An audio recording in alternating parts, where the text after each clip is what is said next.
Yes. like I said, I believe the universe and God gives us people, right? I believe that. And I think there's Yeah. synchronicities and everything. So this guy comes into my life and he has the same first name as my father. Oh, wow. So, but beyond that, which that's, coincidence enough, but he also Right.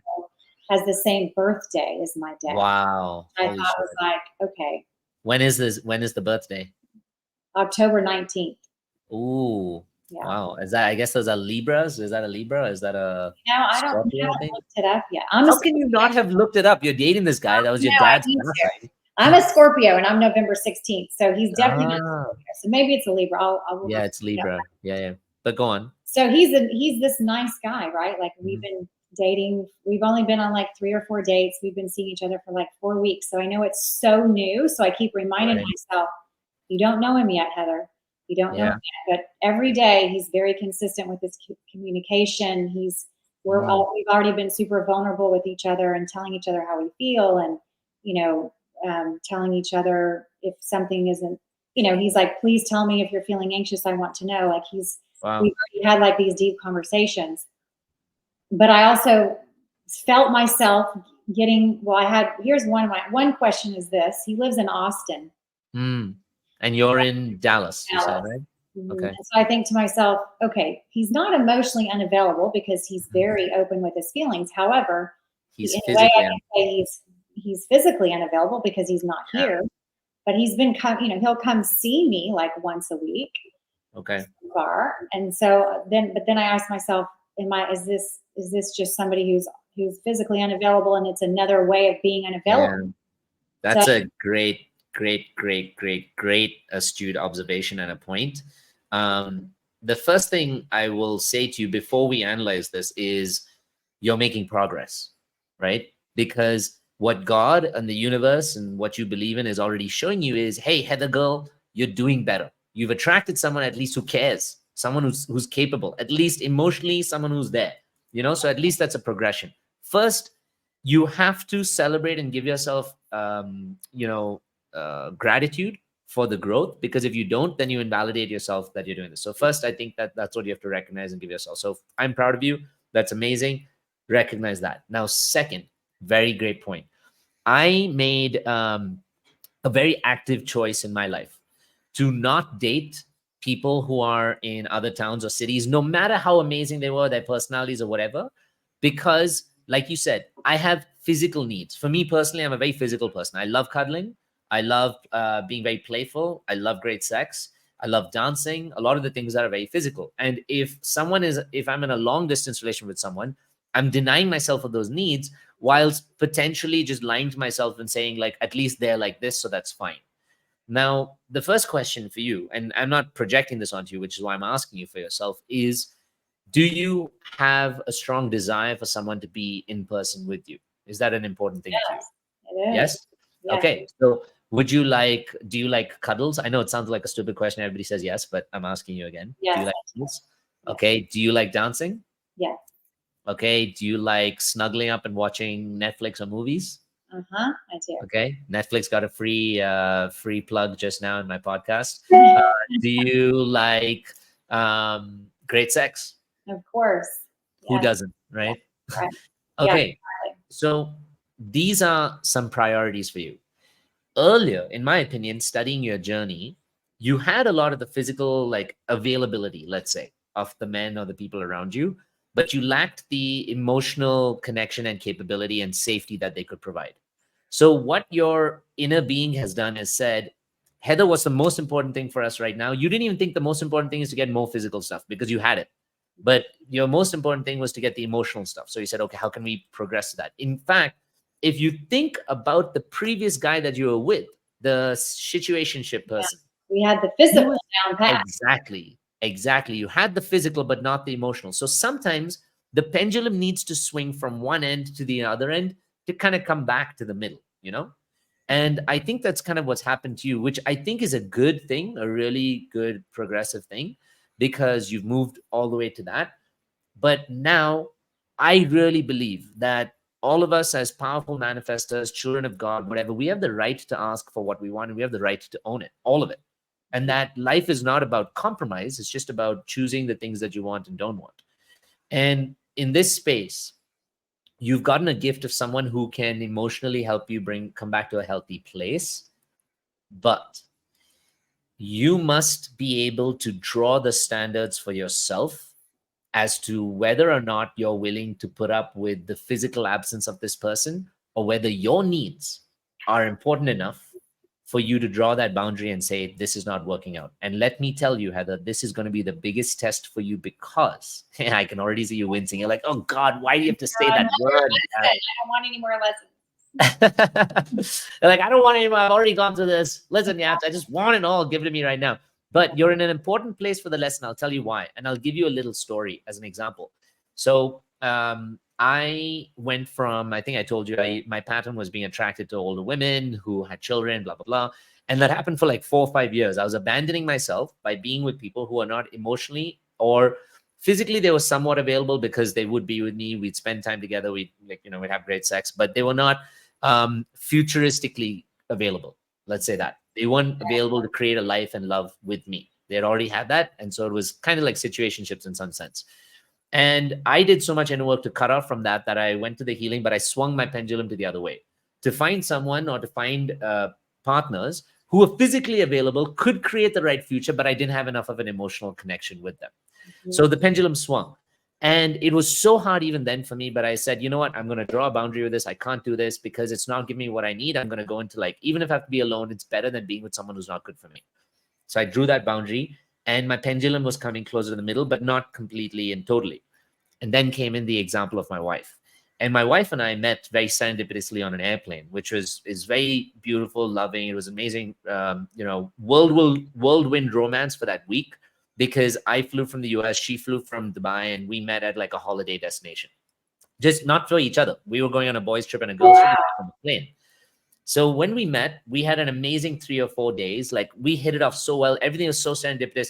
Her hotel was like a 3-minute walk from mine, in a place that's like huge, huge, huge, huge, huge, like really big. Like, imagine like the whole coast of LA kind of thing. Wow. Everything was so perfect. But at the end of the trip, I said to her, I live in the Western world in the US. You live in Dubai and India.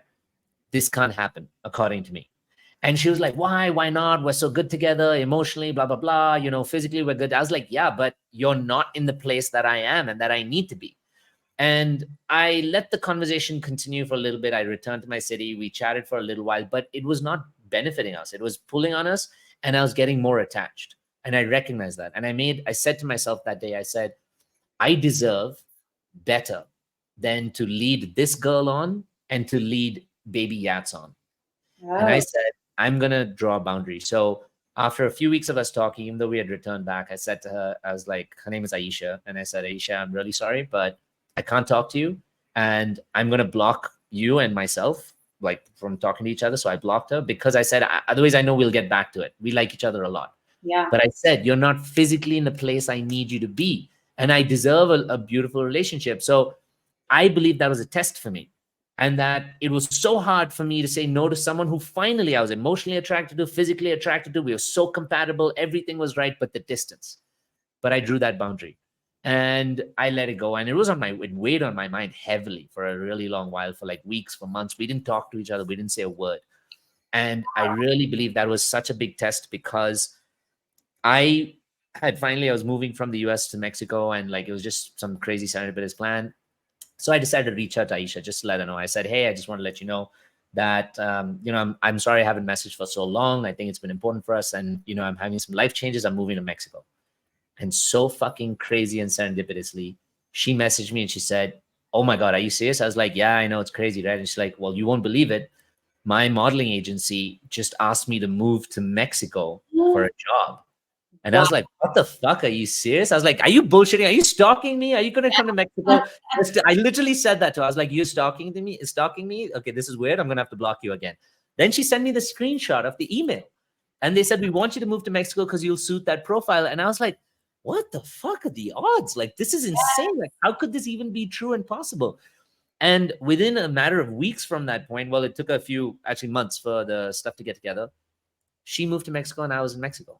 And the thing that you think cannot manifest at all manifested, but it manifested because of that testing moment where I was willing to say, if this is not going to give me everything I deserve, I don't deserve to be a part of it.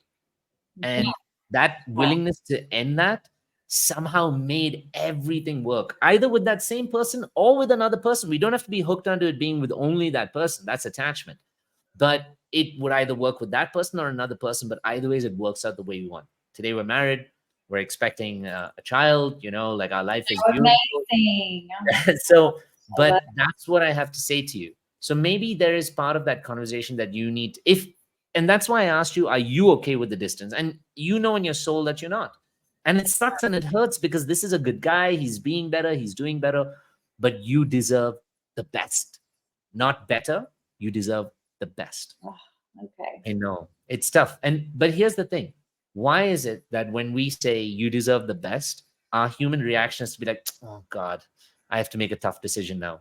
Why not think of that as being an inspiring decision rather than a tough decision? Can you tell me why it can't be an inspiring decision and why it should only be a tough decision? Or can you tell me that it is potentially an inspiring decision? Isn't it? I mean, it is an inspiring decision, but it's a tough decision too, because I like him. Of course. And also there's the thing in the back of my mind that well, he has my dad's name and he has my dad's birthday. So this has to be a sign that maybe I'm supposed to be with this guy. That's also playing in my head.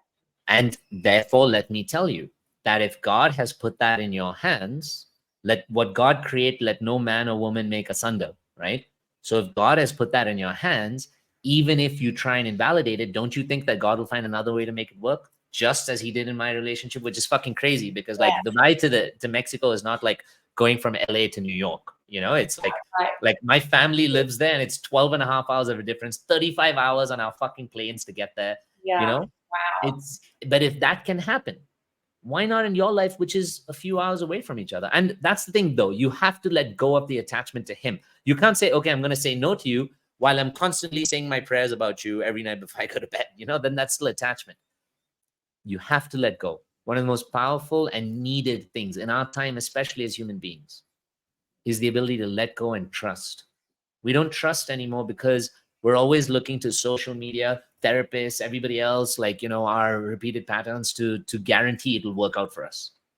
We've forgotten to listen to God. You talk about liking and loving and connecting with God. We've forgotten to listen to God. We've forgotten to listen to our soul and our spirit, that we're so powerful inside that if we love and believe in ourselves, nothing cannot manifest, And I love that saying that says, if it's meant to be, you can't mess it up. And if it's not meant to be, you can't force it. Exactly. Are you hurting from shame, loneliness, toxic relationships? Do you want to break that pattern and create a beautiful, loving life for yourself? Well, my name is Yats, and I'm an inner work and relationship guru. And I have helped thousands of women and men from all around the world learn to become their best selves and have the lives that they truly want and desire. This channel was designed for you to be able to heal those old wounds, be able to become and elevate your best self, and to you to love your life really that you have right now. And I offer an 8-week program called the GAUNTLET, which takes you on this amazing journey of healing those wounds. And I also offer in-person live retreats all around the world where you can access that same level of healing and empowerment. I want you to do something for you today. I want you to watch some of these videos. And if these videos hit close to home, they resonate with you and they're giving you some inspiration, then I want you to subscribe and share it with somebody else who needs it. These videos aren't just for someone to consume. They're meant to inspire people to take action. And if you want to take action in your own life, jump in the comments, watch the videos, send me a DM at the Inner Yats on Instagram, and I'll see you in the next video.